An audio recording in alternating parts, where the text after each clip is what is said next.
Welcome to my channel. Let me ask you something.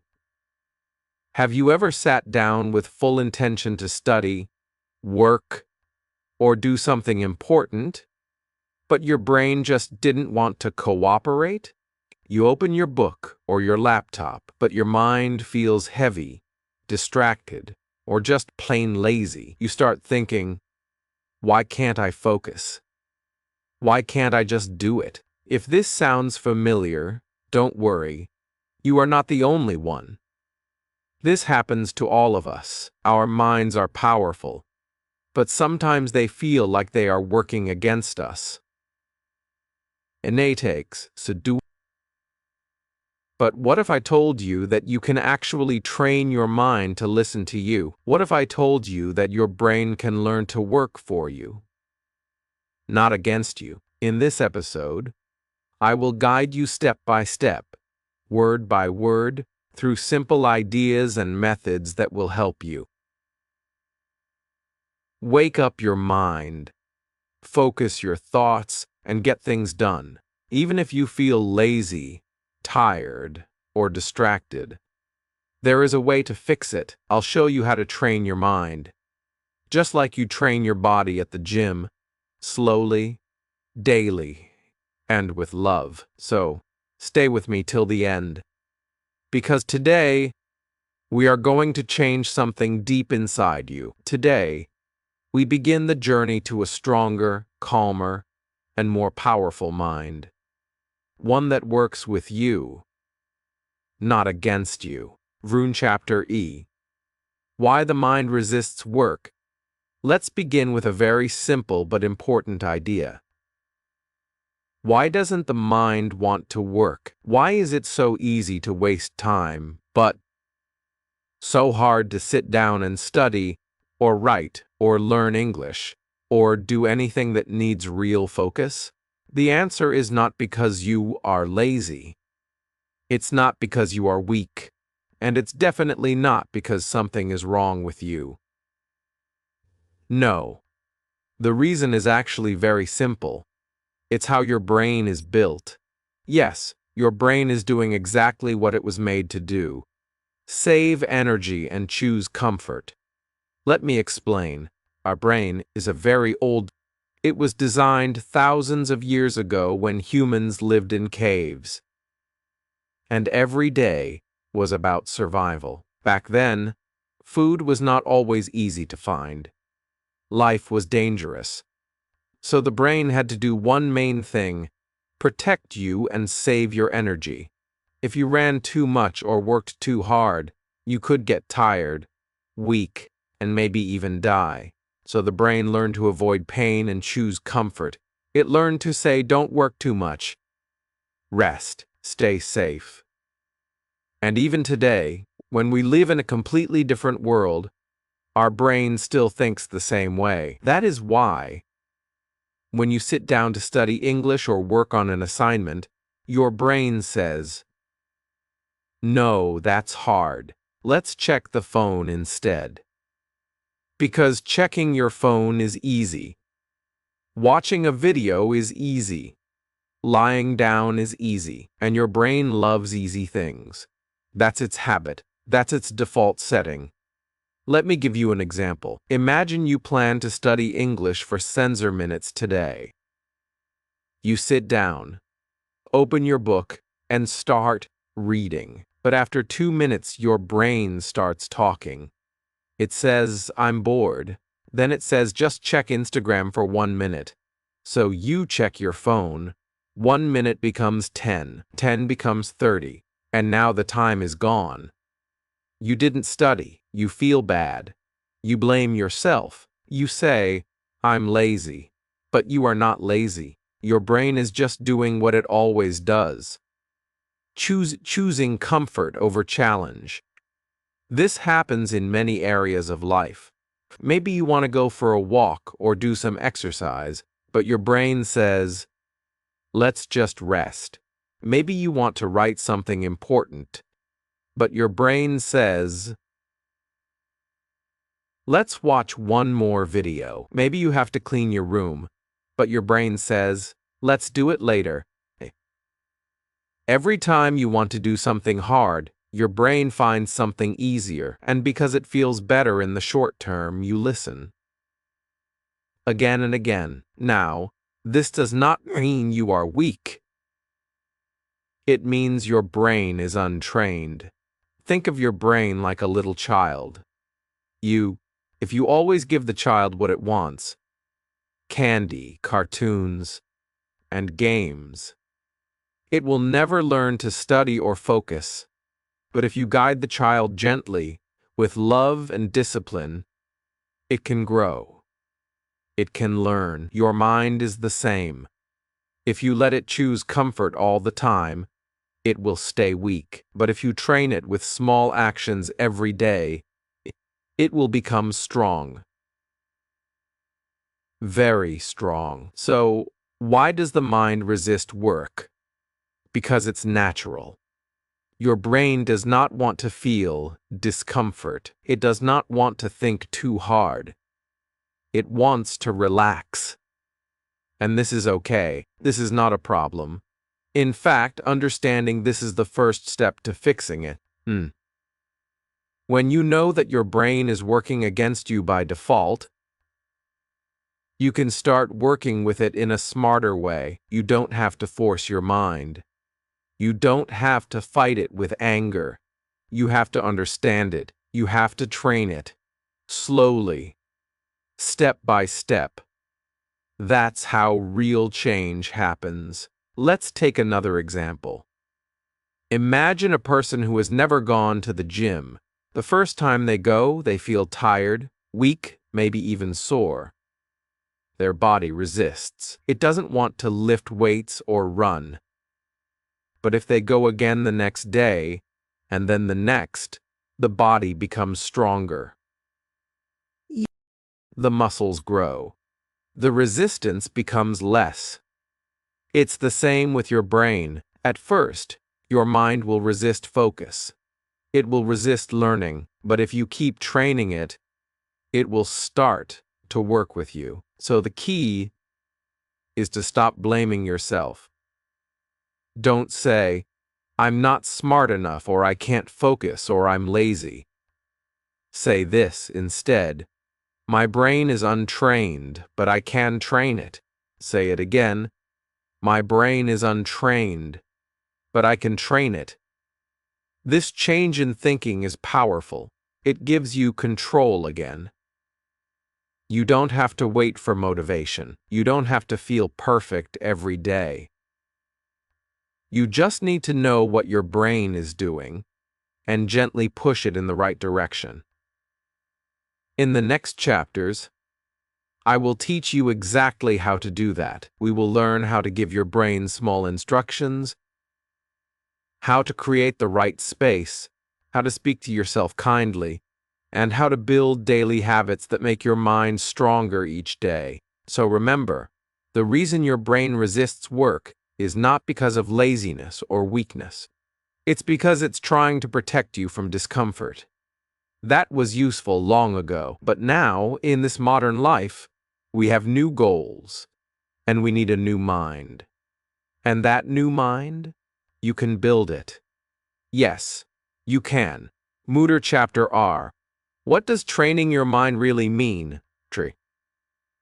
When people hear the words train your mind, they sometimes imagine something very difficult. They think it means pushing the brain to work harder. They think it means forcing the mind to focus for hours and hours. But that is not what training your mind really means. You don't need to fight your brain. You don't need to shout at it or feel angry when it doesn't listen. You need to teach it, and teaching always works best when it's done gently, slowly, and with care. Let me ask you something. How did you learn to brush your teeth every day? Did someone yell at you? No, you were taught to do it every morning and every night. At first, maybe you forgot. But slowly it became a habit. Now you don't even think about it. You just do it. That is exactly what mind training is like. It is not about big changes. It is about small habits that you repeat again and again until they become automatic. So, what does it mean to train your mind? It means you give your brain small instructions every day. You tell it what you want it to do. Then you repeat it again and again, even if your brain doesn't feel like doing it. Especially when it doesn't feel like it. That's the key. Most people wait for motivation. They say, I'll start when I feel ready, or I'll study when I feel in the mood. But here is the truth. Motivation doesn't come first. Action comes first. You have to start, and then motivation follows. Imagine pushing a car that is standing still. At first, it is hard. It doesn't move. But if you keep pushing slowly, it starts to roll. Then it becomes easier. This is how your brain works too. The first push is hard, but once you start, everything becomes easier. Let's take a small example. Imagine you want to learn English vocabulary. Every day you tell yourself, I'll learn 5 new words today. At first, your brain says, 5 words? That's boring, that's too much. But you do it anyway. Just 5 words. Next day, the same thing, 5 words. The day after, again. After a week, your brain starts to accept this. It stops complaining. After a month, it becomes a habit. Now, your brain does it without stress. That is training. It's not about doing big things. It's about doing small things consistently. That's the magic word, consistency. Doing something again and again, even if it feels boring or small. Consistency is more powerful than motivation. It builds mental strength. It teaches your brain a new rhythm, a new pattern, a new identity. Training your mind also means being kind to yourself. When your brain doesn't listen, don't say, I'm useless. Say, it's okay. Let's try again. When you forget one day, don't say, I failed. Say, I missed one day, but I can do it today. That is also training, talking to yourself with love, not anger.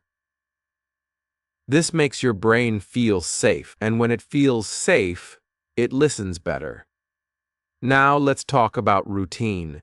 Routine means doing things at the same time, in the same way, every day. For example, if you study at 2 p.m., every evening, your brain will start to prepare itself at that time. It will know, okay, now it's study time.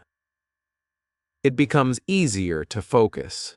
But if you study at random times, one day in the morning, one day at night, your brain gets confused. It doesn't know what to expect.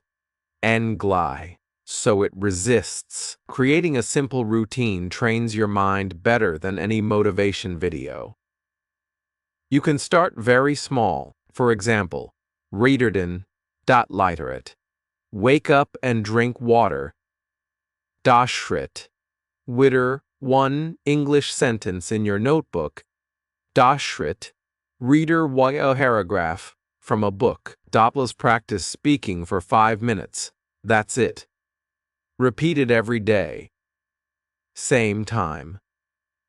Same steps. After 1 week, your brain will start to follow. After 1 month, it will become normal. After 3 months, it will feel strange not to do it. That's the power of a trained mind.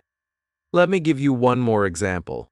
A student once told me, I try to study, but I get distracted every 5 minutes.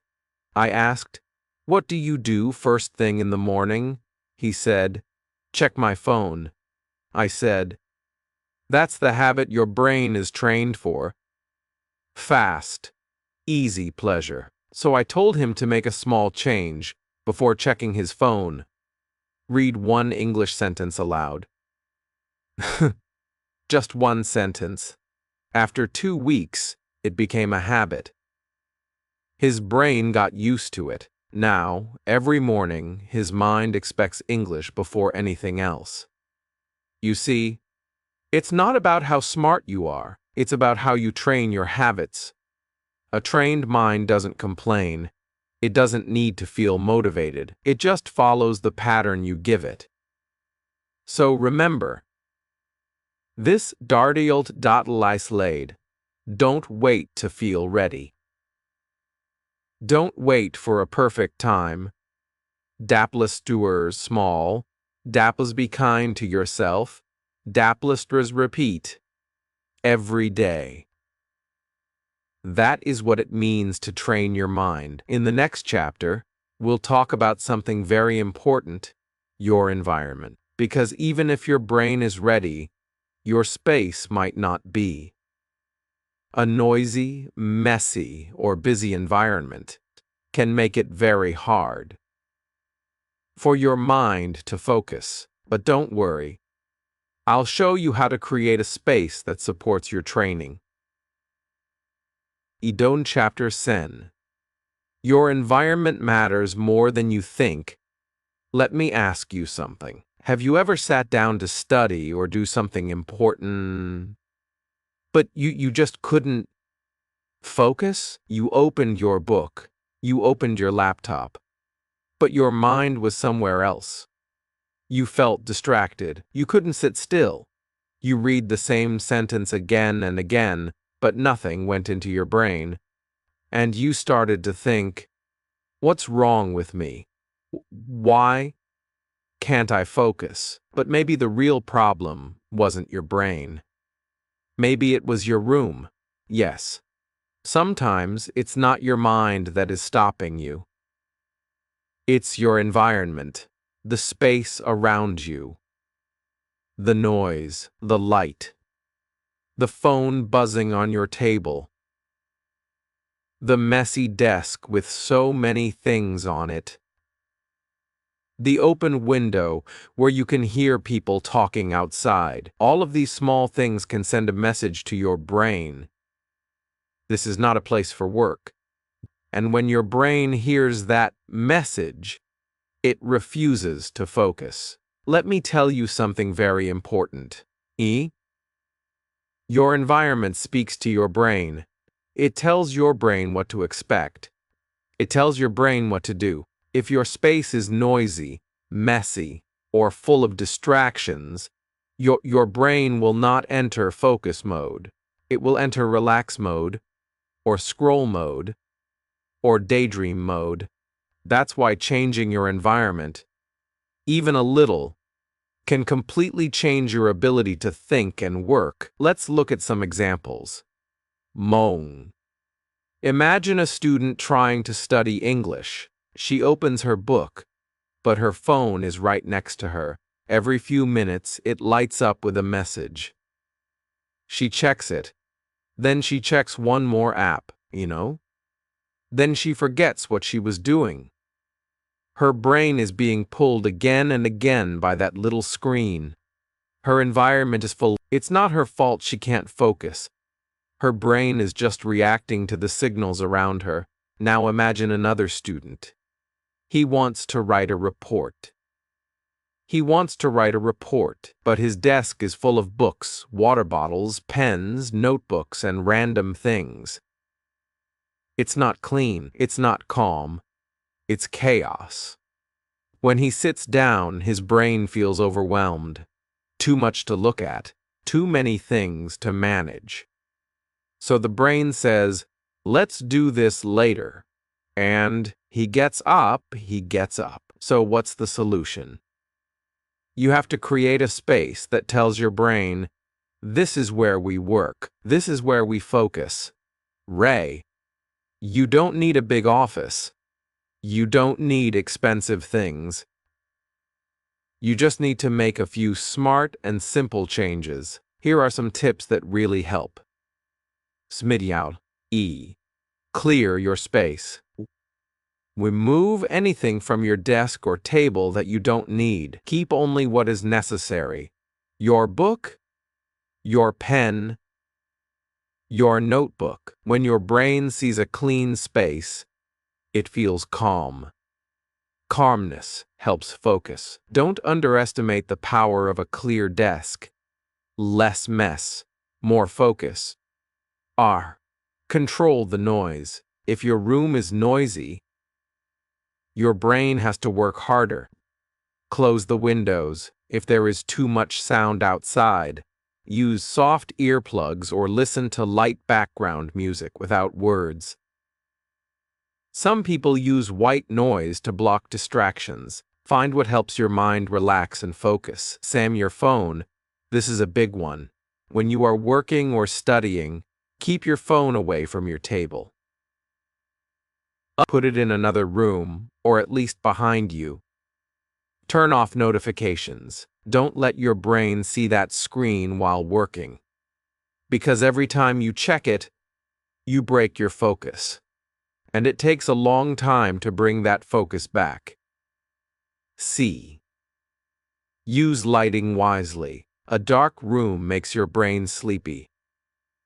A room with good light, natural sunlight or a bright desk lamp, tells your brain it's time to be alert. Try to work in a space where light feels natural and comfortable. Don't lie down in bed to work. The brain connects bed with sleep. Sit upright in a chair.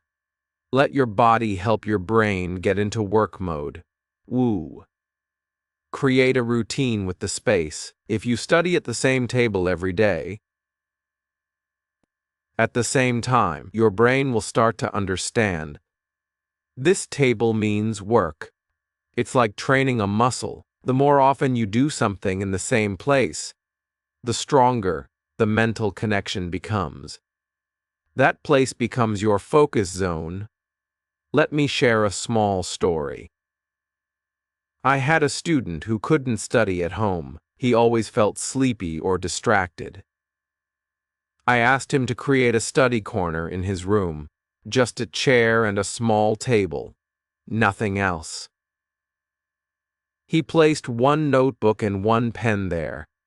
No phone, no snacks, no extra things, and every day at p.m. He sat there, even if only for 10 minutes. After 1 week, his brain started to respond. Hey, he told me. Now, when I sit there, my brain becomes serious. That is the power of a good environment. Now you may ask, what if I live in a small house? What if I share a room? Don't worry. You don't need a big space. You just need a dedicated space, even if it's just a corner.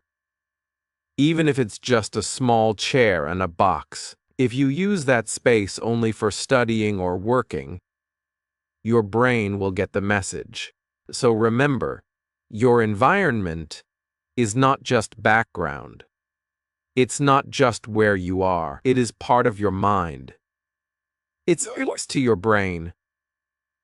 It trains your brain, and a better space builds a better mind. Don't wait for the perfect place. Start with what you have. Clear it, clean it, own it, make it yours. In the next chapter, we'll talk about the most powerful trick to begin anything. Even when you feel tired, bored, or unmotivated, it's called the power of small starts, and it can change everything. But for now, look around your room. What is one small thing you can change to make it easier for your brain to focus? Do it today, because your mind is listening. Third chapter. Der power of small starts. Let me ask you a simple question. Have you ever felt overwhelmed before even starting something? Maybe you wanted to study for an exam, or write an essay, or begin your English practice. But just thinking about it made you feel tired. The task looked so big, so long, so heavy. And what did your brain say? Let's do it later. This is very common. Most of us feel this way. Because big tasks scare the brain. Long goals make us feel small. But here's the secret. You don't have to start big. In fact, the best way to start anything is to start small. Very small. Because when a task feels small, your brain says, okay, I can do this. That's what we call the power of small starts. And this method can change everything. Let me give you an example. Imagine you need to write a 5-page report in English. You look at the paper, you look at the clock, and you say, it's too much. I don't know where to begin. You feel pressure. Your brain starts to shut down. But now imagine this. Instead of trying to write 5 pages, you tell yourself, I will write only 1 sentence. Just 1 sentence, nothing more. Your brain relaxes. It agrees. And you write the sentence. After that, something magical happens. You feel a little energy. You feel a little momentum. You write another sentence. Then another. Soon 1 page is done. You didn't force yourself. You just started small. This is how small starts work. They help your brain take the first step.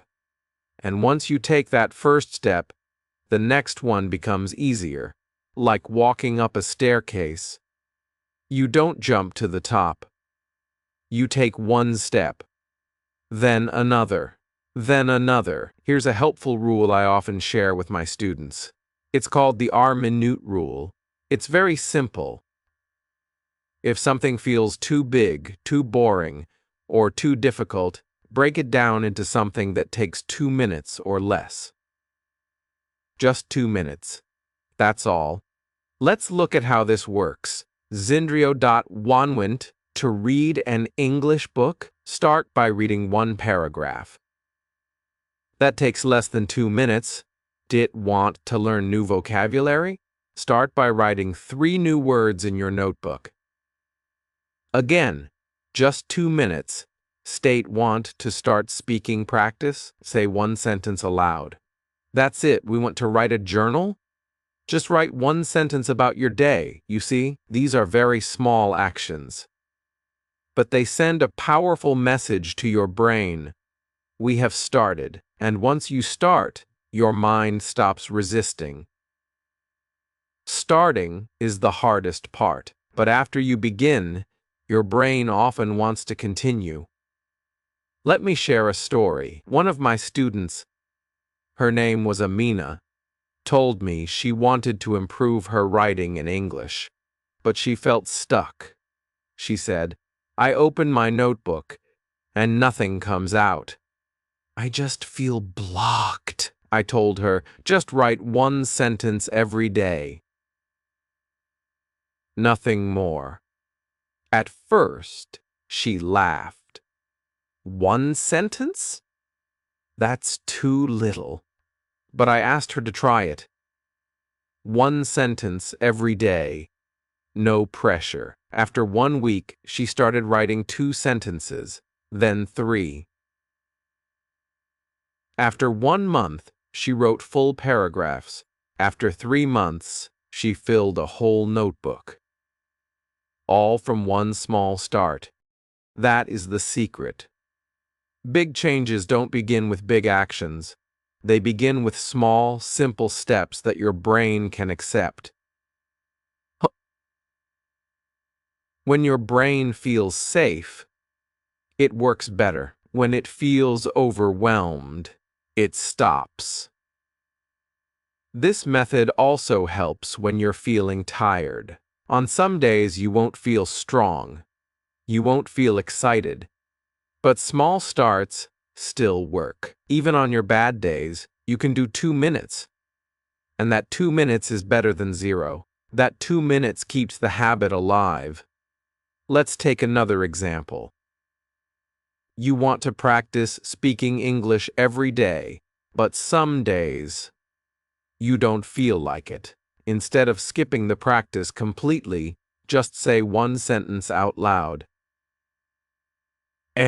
Maybe look in the mirror and say, today is a good day. Or, I am learning English every day. That's it. One sentence. But it keeps the habit strong. It tells your brain, we are still on the path. And the next day, you'll feel stronger. You can use small starts in any area of life, not just English. If you want to exercise, do one stretch. If you want to clean your room, clean one shelf. If you want to cook, wash one dish. One small step can lead to big progress if you do it often enough. Here's one more important thing. When you finish that small step, celebrate it. Yes, celebrate. Even the little wins. Say to yourself, I did it. I started. I'm proud of myself. These small moments of pride teach your brain to enjoy the process. They build confidence. And confidence is what keeps you going. So the next time your brain says, it's too hard, say this back. I will start small. Say it again. I will start small. That's your new strategy, because a small start is still a start. And a start is the beginning of everything. In the next chapter, we will talk about something even deeper. How you speak to yourself. Your inner voice is powerful. And it can help or hurt your brain. So we'll learn how to talk to our brain like a kind friend, not an angry boss. But for now, remember this. You don't need to do everything today. You just need to begin one sentence, one word, one moment. That's enough to train your mind. Murdo chapter Wove. Talk to your brain like a friend. Let's take a moment and think about this. How do you talk to yourself? What do you say in your mind? When things go wrong, what do you tell yourself when you make a mistake? Or when you feel tired, or when you don't finish your work? The Sumdi, for many people, the answer is not very nice. We say things like, Marl dialed, I'm so lazy, court focus, squid I'll never be good enough, squid I'm stupid, iskling always fail. Now, stop for a second. Would you ever say these words to your best friend? Of course not. You would never look at someone you care about and say, you're lazy. You're a failure. That would be cruel. It would hurt their heart. So why do we speak to ourselves in this way? Here is the truth. Your brain is listening to your words every single day. And not just the words you speak out loud, but also the words you say silently in your mind. If you constantly tell yourself that you are lazy, your brain starts to believe it.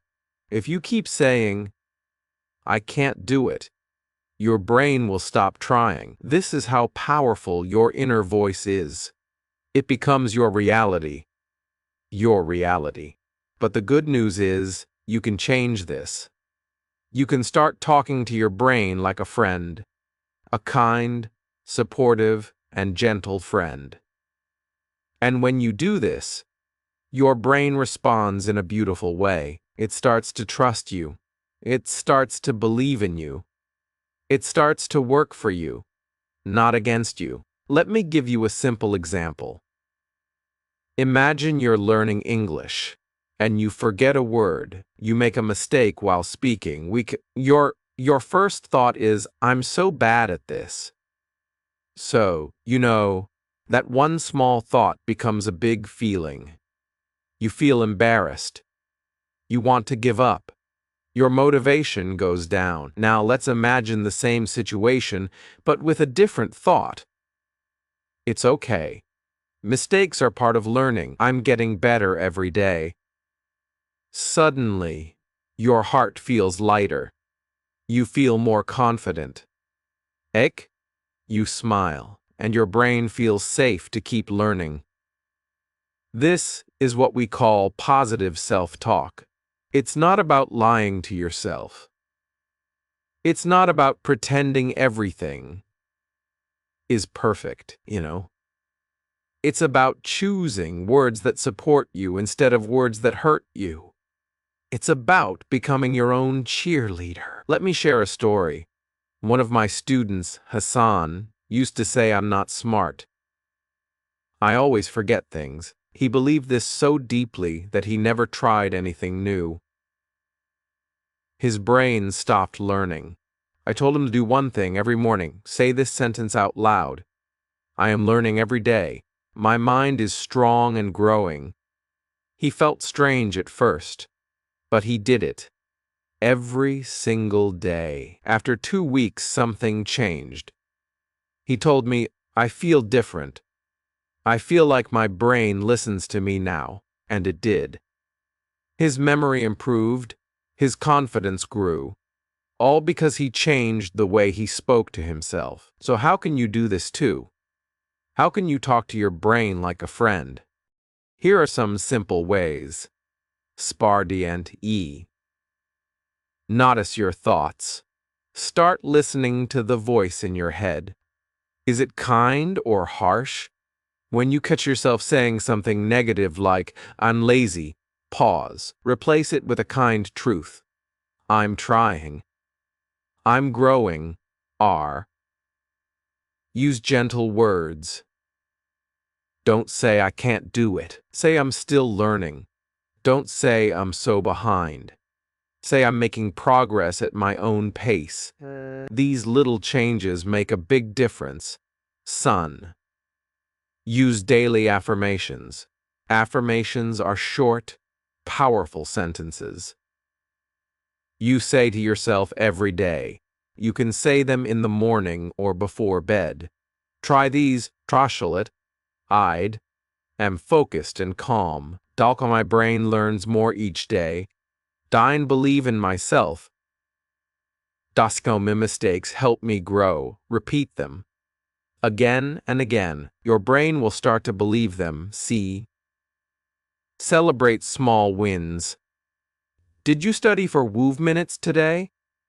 Say, well done. Did you learn one new English word? Say, great job. Don't wait for big achievements. Celebrate the small steps. Be patient with yourself. Some days will be hard. That's okay. Just like a good friend, be patient and gentle. Say, today was not perfect, but I'm proud I showed up. Your brain needs love. It needs kindness.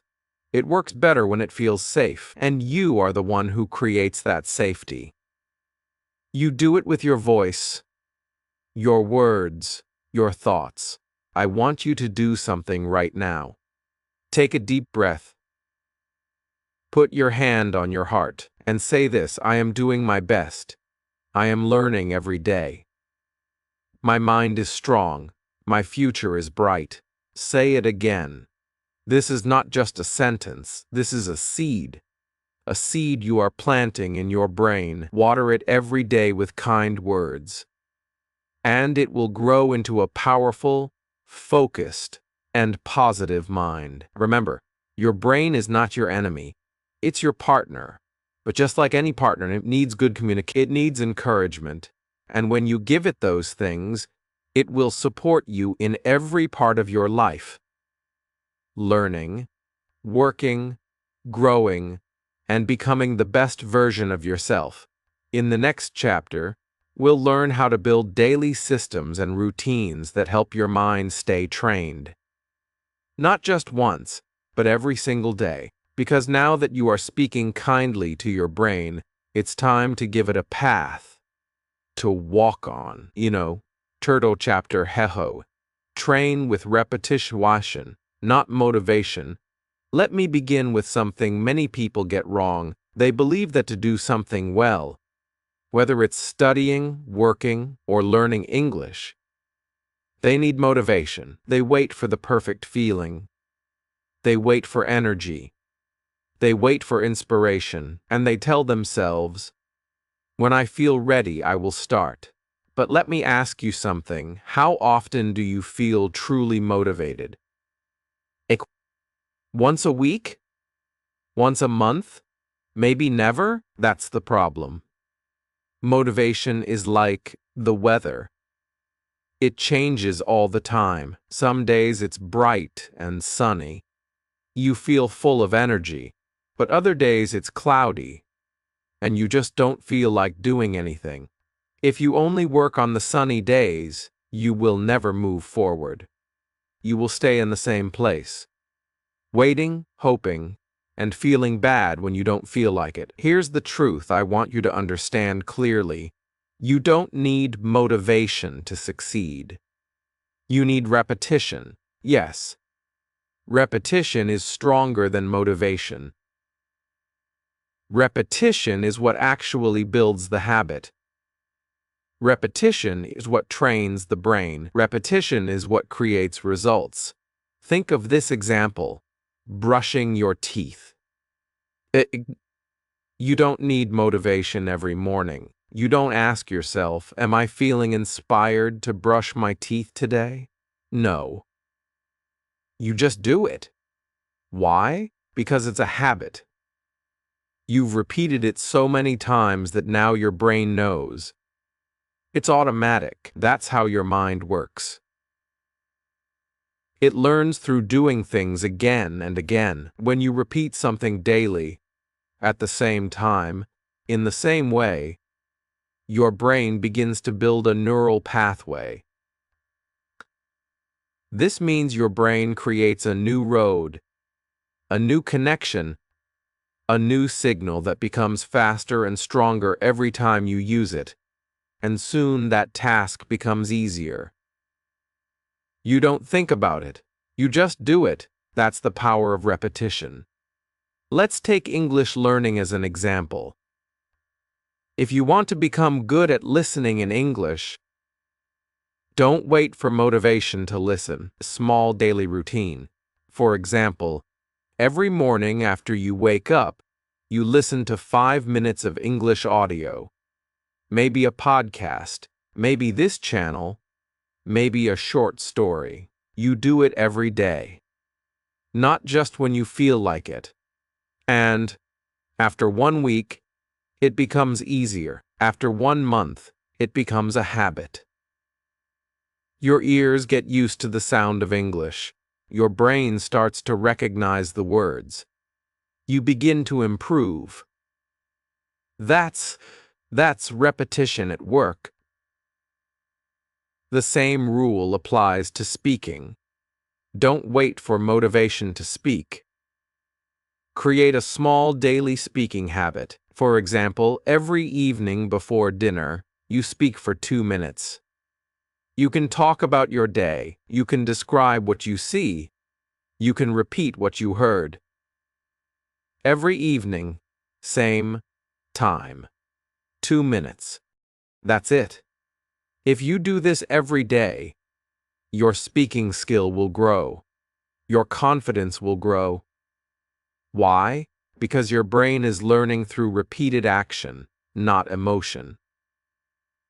Let's look at writing. Want to write better in English? Don't wait for inspiration. Write 1 or 2 sentences every day. Pick the same time, maybe right after breakfast or before going to bed. Make it part of your routine. If you don't know what to write, write how you feel, what you did, or what you learned.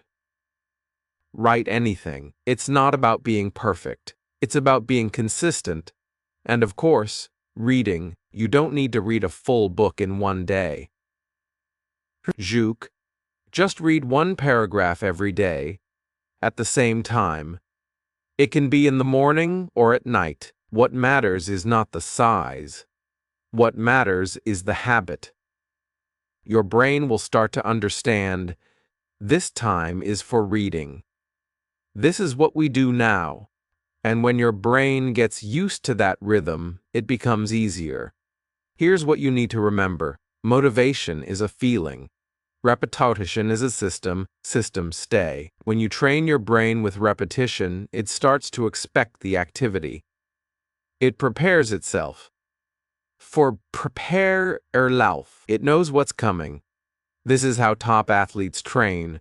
This is how great students build success, not with big passion, but with small steps done every day.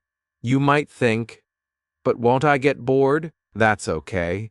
Boredom is part of the process. Repetition isn't about excitement. It's about discipline, builds habits. And you can change the activity to keep it fresh, but keep the time and structure the same. Let me give you a little example. One of my students, Maria, wanted to improve her vocabulary. She used to study once a week when she felt motivated. But she forgot many words, so I gave her a new plan. Study 5 minutes every day at GP. MRM, just 5 minutes, no more. She followed this for 2 months. In that short time, her vocabulary doubled. Why? Not because of motivation, but because of daily repetition. Her brain got stronger by doing the same thing again and again. So, how can you apply this in your life? Just pick one activity: listening, speaking, reading, or writing. Plus choose a small, simple action. Plus lumps decide a fixed time. Plus repeat it every day for sensor days. Don't wait for the perfect mood. Don't wait for a big goal. Just train your brain to show up. Same time, every day. You will feel the change. In the next chapter, we'll talk about how to keep your progress going by tracking your wins and building real momentum. Because once you've started repeating your actions forward, the next step is to keep your brain encouraged and proud of your growth. But for now, remember this: repetition is your best friend. Let it teach your brain what to do. Let it guide you. Let it build your future. Tudo Chapter Chi. How to rest your mind the right way. Let me start by saying something very important. Tired brain cannot work. It doesn't matter how smart you are. It doesn't matter how motivated you feel. If your brain is tired, it will not focus. It will not remember. It will not grow. And here's the truth. Many people don't realize this. They try to study or work for hours and hours without stopping. They feel guilty if they take a break. They think, I'm wasting time if I rest. But that thinking is wrong. It's not just wrong, it's harmful. Because rest is not the opposite of work. Rest is part of the training. Yes, you heard me right. If you want your brain to work well, you need to learn how to rest your mind the right way. Not all rest is helpful. Watching videos for hours, scrolling through your phone, or switching from one app to another. That is not real rest. That's just another kind of noise for the brain. The brain keeps working, even when you think you're relaxing. So in this chapter, we are going to explore what real rest looks like and how you can use it to become sharper, calmer, and stronger. Because when you rest well, you work better. Let's begin by asking, what is real rest? Real rest means giving your brain time to relax, recharge, and reset. It means quiet time, not filled with too many images, sounds, or thoughts. Real rest allows your brain to recover. Just like muscles need rest after exercise, your brain also needs recovery time after mental work. Here are a few powerful ways to rest your mind. Deep breathing. One of the simplest and most powerful ways to rest your mind is by breathing deeply. What? No. Mega.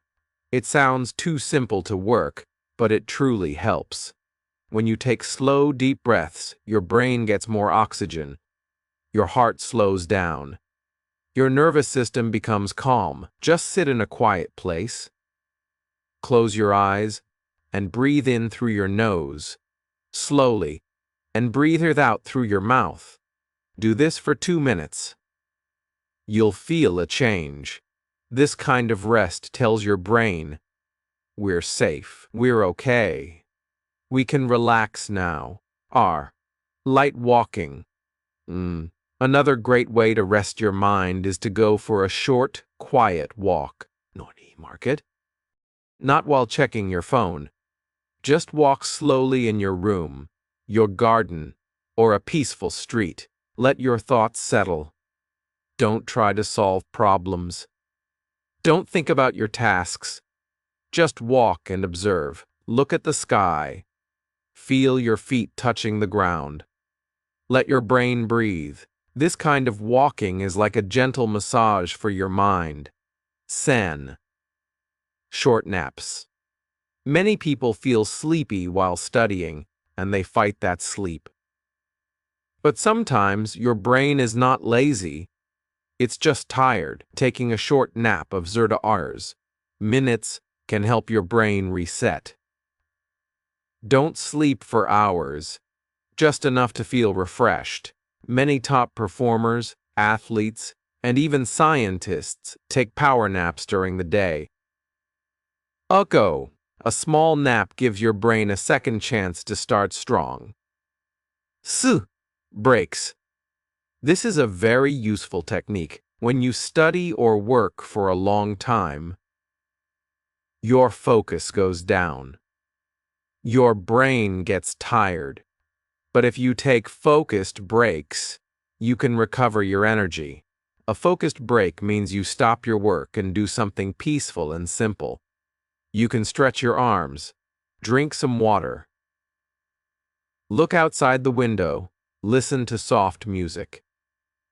Set a timer for 2 minutes. Don't open your phone.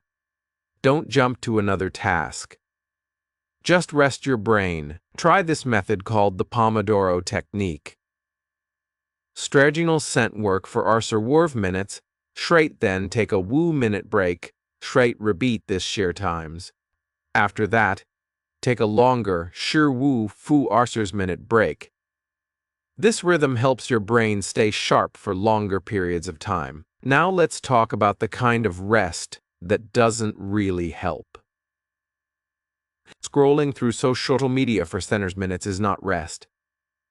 Watching fast, loud videos is not rest. Arguing in group chats is not rest. These things might feel like a break, but your brain is still working hard. Processing. Pictures, sounds, messages. Instead of recharging, your brain gets more tired.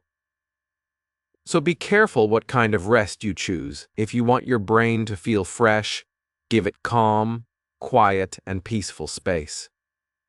Put your phone away. Close your eyes. Take a breath. Be still. Let me tell you a quick story.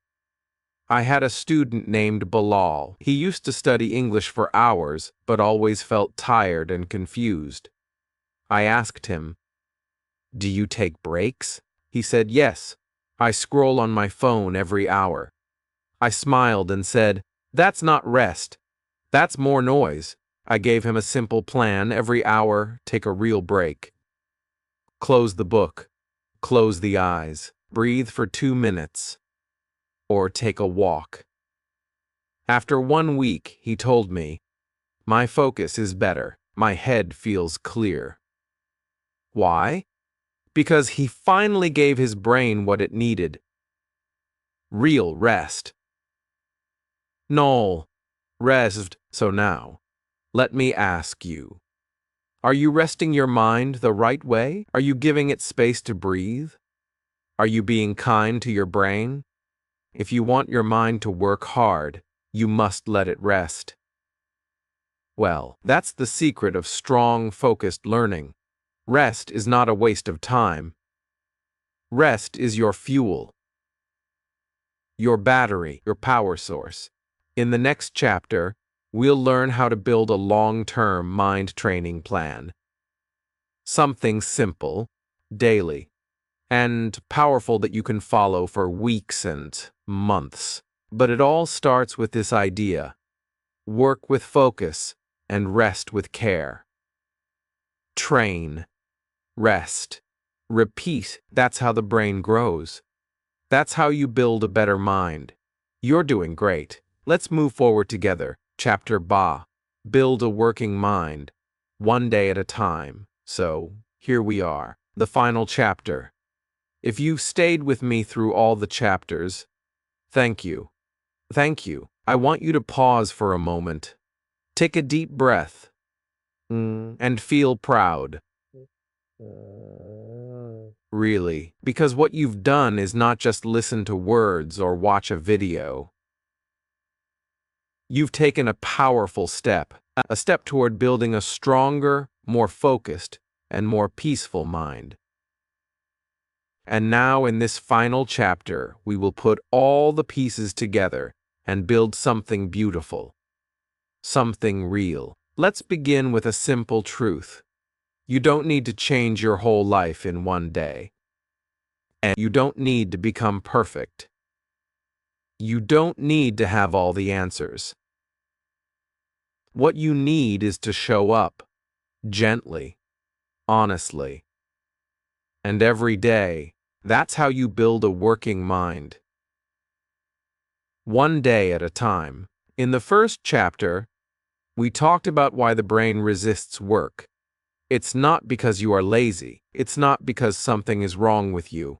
Your brain is built to save energy. It likes comfort. It avoids difficulty. No, but now you understand this. And when you understand something, you can begin to change it. You can work with your brain, not against it. In the second chapter, we explored what training your mind really means. It's not about forcing or fighting. It's about teaching. Like a child learning to walk. Like a bird learning to fly, your mind learns through gentle, repeated action. You don't need to wait for motivation. You just need to begin and begin again. Slowly, simply, and with love. In the third chapter, we learn that your environment plays a big role. Your room, your phone, your desk. These things speak to your brain. If your space is full of noise and clutter, your mind feels confused. But a clean, quiet space? It tells your brain, it's time to work now. You don't need a fancy office, just a small, peaceful corner that supports your focus. Then came the fourth chapter, the power of small starts. You now know how to break big tasks into small steps. You've learned the magic of the 2-minute rule. You've seen how just 5 minutes can turn into 20, how one sentence becomes a page. You've discovered that the hardest part is starting. And now, you know how to start. Chapter 5 taught you the most emotional lesson. Talk to your brain like a friend. Be gentle. Be kind. Speak to yourself with hope, not hate. You are not stupid. You are not weak. You are learning, growing, improving. Every day, your brain listens to your voice, so give it kind words to hear. I believe in you. You are doing your best. You've got this. Chapter 6 gave you the real tool for progress. Repetition. Motivation is nice, but it doesn't last. Repetition is stronger. Habits are stronger. If you do something every day at the same time, it becomes part of you. You become the kind of person who learns, who works, who grows. Not because you feel like it, but because you've trained your brain to show up. And in Chapter 7, we talked about something most people forget. Rest. Not phone scrolling. Not loud entertainment. Real rest. Deep breathing. Quiet walks. Short naps. You've learned that rest is not the opposite of work. It is part of the training. Without rest, your brain cannot grow. So now you know, work hard, yes, but also rest well. Now, in this last chapter, it's time to build your own simple, daily action plan. Nothing big, nothing complicated. Just 3 small things to guide your day and train your mind. 1 habit. Choose one small thing to do every day. Listen to English for 5 minutes. Speak one sentence out loud. Write 2 lines in a journal. Read a short paragraph. It doesn't matter what you choose. What matters is that you do it. Every day, same time, same way. 2. One space. Create a tiny space in your home or room that is only for focus. It can be a chair, a corner, a desk. Keep it clean. Keep it quiet. When you sit there, your brain knows. Now, we focus. This space becomes your mental gym. 3. One thought. Every day, give your brain one positive message. I'm getting better. I can learn anything. Today is a new chance. Say it aloud or write it down. This one thought becomes your fuel, your gentle push forward. That's it. 3 things. One habit, one space, one thought. If you do these 3 things every day for the next 30 days, your brain will change. Your life will begin to shift. You'll feel more focus, more peace, more power. Not all at once, but day by day, because that's how real change happens. Not by being perfect, but by being present. Not by doing everything, but by doing something. Not by moving fast, but by moving forward. Let me say this to you from the heart. Yes, you can train your mind. Yes, you can become focused and strong. Yes, you are already doing it. You don't need to wait for a new week or a new year. Your new life starts now, right here, with one word, one breath, one step. And I am so proud of you for taking this journey with me. You're not just learning English. You're learning how to build yourself. And that, my friend, is the most powerful lesson of all. Now go, train your mind. Be kind to your brain. Take one small action today, and tomorrow, and the next day, because your future is waiting, and your mind is ready. Let's do it, one day at a time. You've got this. Flex biceps, brain, blue heart. Thank you for watching till the end. I'm really proud of you for staying with me. You took time for yourself. You took time for your brain. And that's a big step. If this video helped you, please give it a like. It helps more people find these simple lessons. Share it with a friend who also wants to train their mind and improve their English. And don't forget to subscribe to the channel. I'm always here to bring you more easy and powerful English tips. Now go, train your mind, and trust yourself. You're doing great. And I'll see you in the next episode.